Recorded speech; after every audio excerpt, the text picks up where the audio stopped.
va regarder maintenant la composition du FC Nantes, celle de Nicolas Chabot, le coach. C'est simple, Mélodie, c'est la même composition exactement que lors de la victoire à la Beaujoire, 3-1 contre le Paris FC. Oui, un effectif et une composition qui avait plutôt bien marché, hein, avec ce 3-5-2 notamment. On va maintenant regarder la composition du DFCO, les choix de Pierre-Alain Picard. Les voici, on est sur un dispositif habituel, le 4-3-3, mais quelques petits changements, notamment dus aux deux absences des internationaux chinois Wu et Wang. Le coup d'envoi est donné, 6e journée d'Arkema Première Ligue entre des Nantaises décidées à enchaîner une 3e victoire à domicile et des Dijonnaises, elles aussi bien décidées à empocher leurs 3 premiers points à l'extérieur cette saison. Fleury qui remonte le terrain avec le ballon, le passement de jambes qui va fonctionner face à Amy Sirène. Le centre mal dégagé par Carrage et le but de Léa Khelifi. Il arrive à peine 1 minute de jeu. Quelle entame des Nantaises. Léa Khelifi qui vient crucifier Thalas Lati. Entame parfaite, on peut pas rêver mieux pour le FC Nantes. Par contre pour Dijon ça fait déjà très mal à la tête. C'est pas la meilleure entame possible, on le voit un peu sur les visages nous des Dijonnaises. Mais voilà, ce bon ballon, hein, c'est déjà ce bon débordement de Luce Fleury sur le côté. Et ça profite à Léa Khelifi qui place ce ballon. Donc il n'y a absolument rien de fait encore pour cette équipe dijonnaise. C'est Crazyman qui a réussi à reprendre le ballon à Julie Raban, l'internationale polonaise, pour Myriam Terchoun, elle aussi qui vient fixer, provoquer dans la défense. Le centre à ras de terre, ça passe devant tout le monde. Erin Fontaine qui n'a pas pu reprendre ce ballon. Et ça va profiter à Louise Fleury qui va pouvoir le porter vers l'avant. Et Khelifi qui est venu prêter main forte. Kalba qui porte le ballon. Elle est passée face à Véron. Le décalage maintenant avec Iman Saoud. Saoud face à Noémie Carrage. Le centre tire. Ça va passer au-dessus. Je ne sais pas si elle a voulu faire un centre ou si c'était un tir. En tout cas, il semblait un peu excentré ce ballon.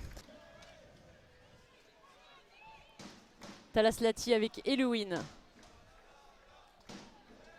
Sirène.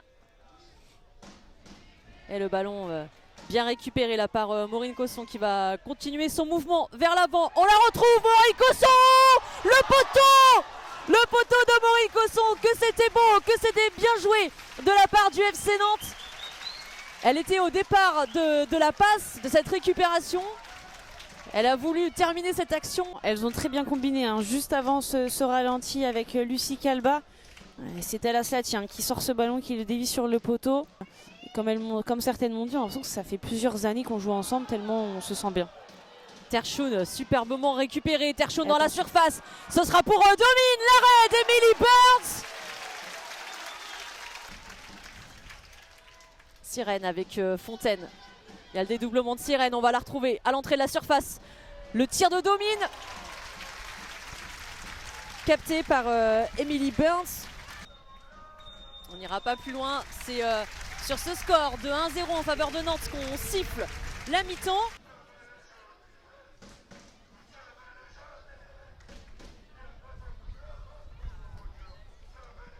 Le centre de Fontaine, il y a Crazyman dans l'axe et ça a suivi derrière. Myriam Terchoun qui vient inscrire son premier but de la saison pour le DFCO et qui permet aux siennes surtout de revenir à égalité du FC Nantes. Elles avaient encaissé un but au bout d'1 minute en première période. Ouais, ça part d'une touche, une touche que Maureen Cosson pensait avoir gagnée. Finalement, c'était une touche dijonnaise. Et du coup, c'est Erin Fontaine qui met ce centre. Et Terchoun qui avait été remuante sur la première période, on le disait, elle est en forme. Et la réaction peut-être à venir de Nantes avec Khelifi. La frappe va passer à côté.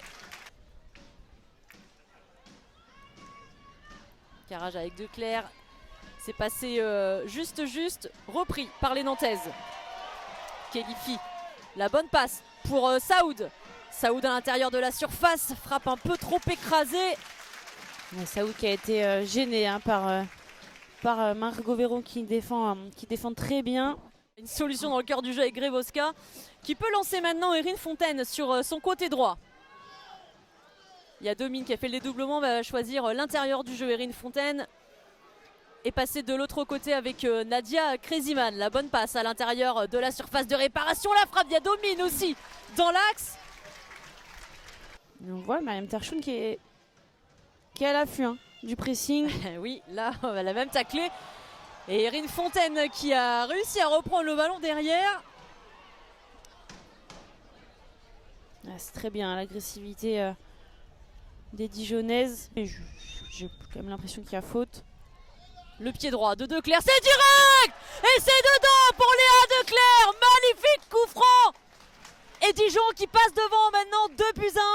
Burns. Elle va le tirer direct et en plus elle a tiré très vite. Hein. Ouais, la défense complètement surprise par cette frappe et Emily Burns la première surprise par cette frappe directe.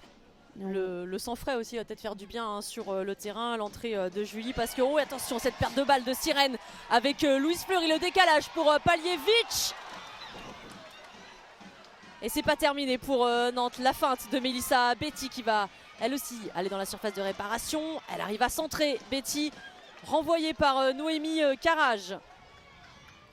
Et la tête de Dacruz Rodriguez que Amy Sirène va laisser tranquillement sortir. Il y a eu un peu le feu. Encore une fois, la très bonne récupération de Terchoun, même si là c'est Cosmi qui a fait la différence, qui a trouvé Nelly Dacruz Rodriguez en face à face avec Amy Sirène. La bonne feinte de Dacruz Rodriguez, le centre ensuite, et la tête d'Elouine qui va aller en corner.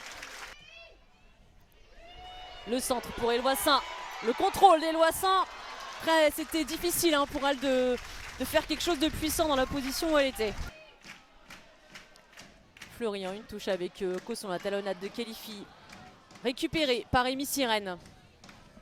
La meilleure arme, je pense, si Nantes veut arriver à faire la différence, ce sera une touche de balle. Terchoun s'est bien retournée, elle va pouvoir s'appuyer sur Linaguet.